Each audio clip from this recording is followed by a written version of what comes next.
Corona संकट के बीच कुदरत के कहर का अलर्ट।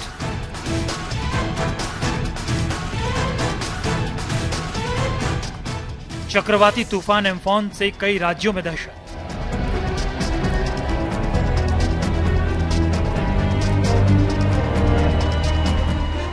ओडिशा, बंगाल से लेकर तमिलनाडु तक एम्फॉन की दस्तक।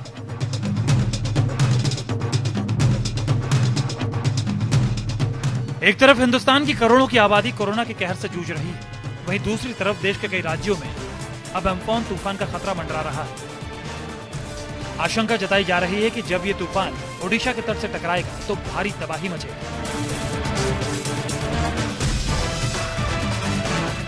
मगर बंगाल की खाड़ी से उठे इस तूफान ने अभी से अपना असर दिखाना शुरू कर दिया है।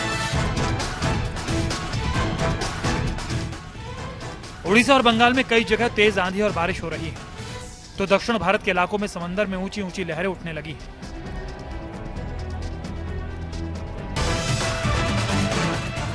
सबसे पहले आपको बता दें कि हिंदुस्तान में कहां-कहां एम्फॉन तूफान का खतरा सबसे ज्यादा है।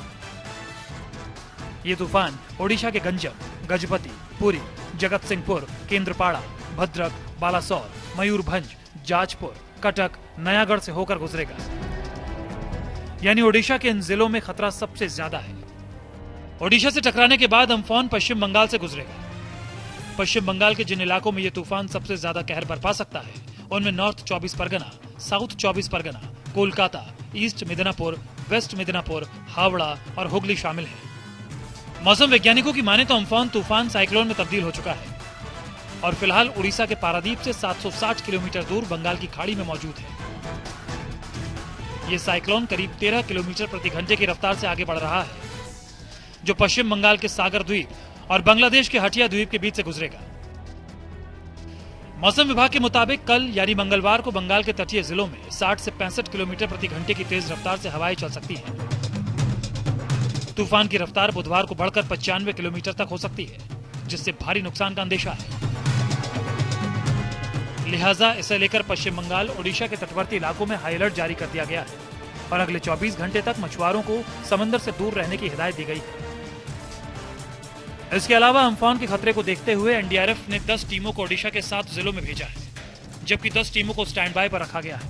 पश्चिम बंगाल के 6 जिलों में एनडीआरएफ की 7 टीमों को भेजा गया है और यहां भी 10 से ज्यादा टीमों को स्टैंड बाय पर रखा गया है।